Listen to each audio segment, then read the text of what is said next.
Okay, this time we're going to see what happens when crankshaft position sensor fails. But in this video, what I want to do is directly review what happens when the CP sensor has a total failure.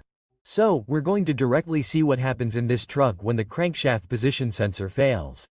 And we're also going to talk about the symptoms or the most common failures that total or intermittent failure of this type of crankshaft position sensor causes in cars.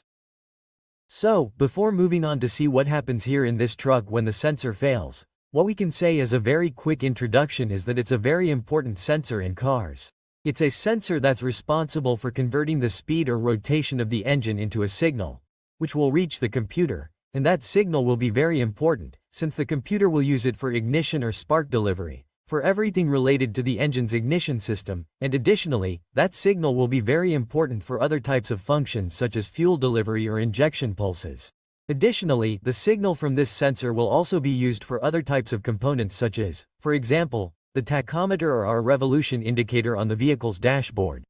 In such a way that this sensor is quite important, and as we have mentioned, this sensor will be capturing the speed or rotation of the engine by means of a ring gear that will be installed on the engine's crankshaft. And precisely this sensor will be installed, or will be located, in an area very close to the ring gear or the engine's flywheel.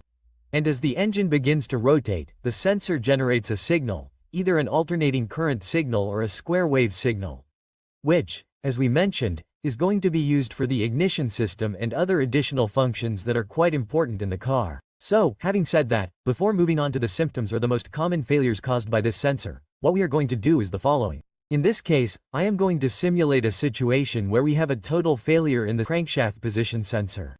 In the case of this truck, it is working normally. In fact, I am going to turn it on.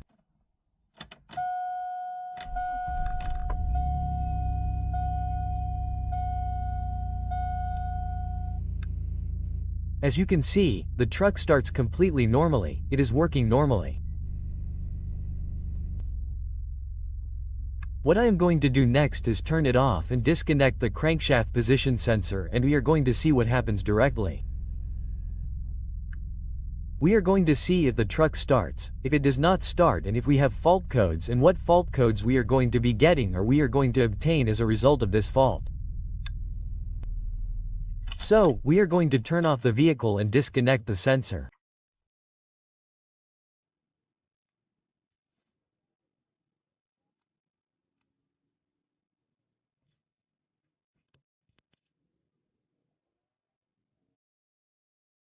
Okay, I have already disconnected crankshaft position sensor. Let's see what happens.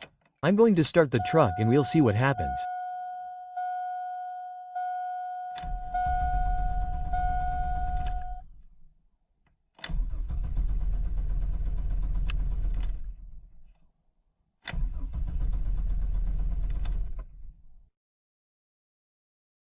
And as you can see, the truck didn't start. The information or signal that this sensor sends to the computer is very important initially for ignition and other functions. So, if there's a total failure, the truck won't start. So, I'm going to put the scanner in and we're going to see if we have any fault codes related to the CP sensor. So, let's look here on the scanner. We're going to read codes to see if we have any fault codes.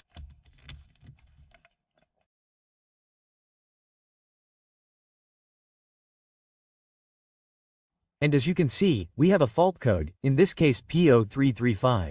And in this case, it's indicating that we have a fault in the CP or crankshaft position sensor circuit. Another thing we can also do, or that we can notice, when we have a fault in the crankshaft position sensor and the car doesn't start, or the truck doesn't start.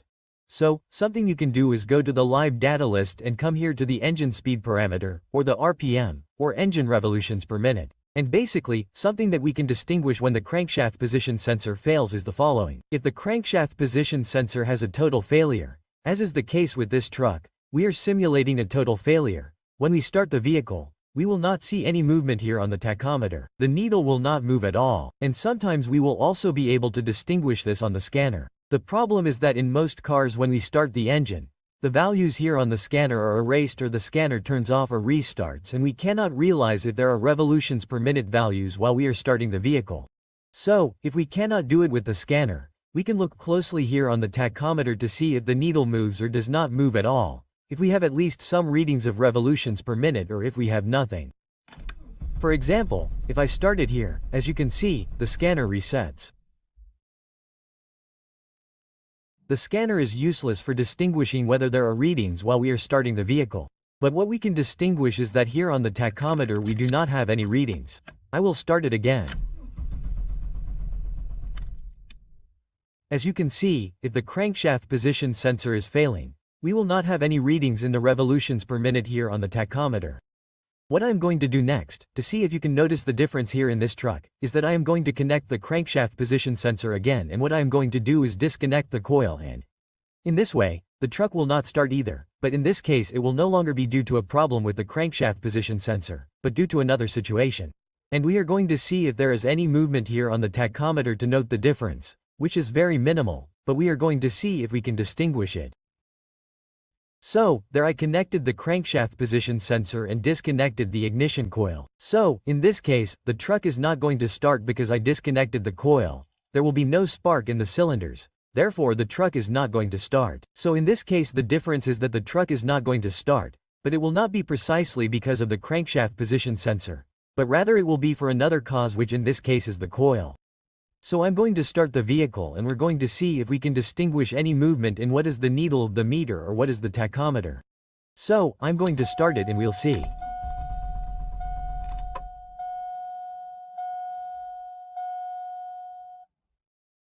As you can see, the revolutions per minute are not many, but you can see a slight movement in the tachometer. I'm going to start it again.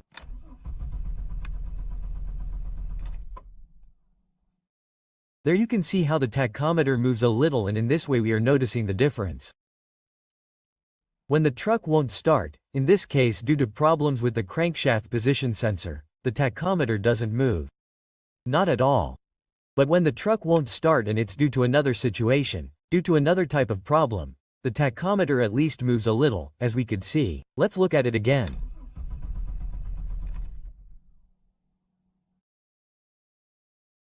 So, as we can see, these are the most common failures that this sensor can have when it fails completely, but as we know, sensors don't always fail completely, but can also fail intermittently.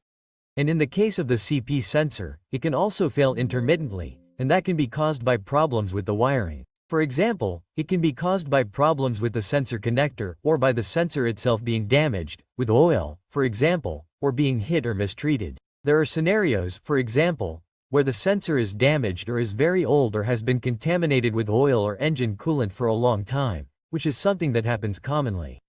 So, many times the sensors get damaged and present faults intermittently. Sometimes when they heat up, sometimes the faults manifest themselves in certain particular scenarios, and the faults that we can have when this sensor fails intermittently are, for example, sudden blackouts.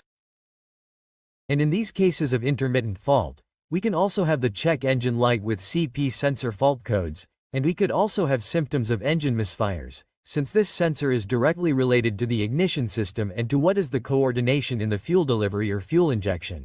Therefore, that would also be another possibility. That is why it is very important, if we have faults or if we have any of these symptoms, or suspicions of a fault in the CP sensor, it is very important, when they are intermittent faults, above all, obviously, first of all, what we have to check is the condition of the sensor, if it is contaminated, if it is not contaminated, if it is hit, if it is moved from its position.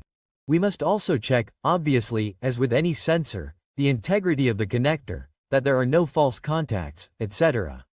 Additionally, we must check the wiring from the sensor to the computer. It is very important that the wiring is in good condition and that the signal reaches the computer.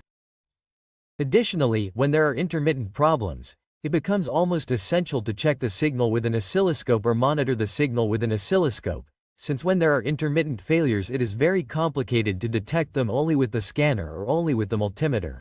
But as I mentioned, most of the time this sensor fails completely, and the main symptom or the main failure that it will cause in the vehicle is not starting, as we saw here in this van. So, that will be all for now. Thank you for watching the video, and I invite you to stay tuned, as I will talk more about these types of topics that are quite interesting. And that's all for now. Thank you very much and see you next time.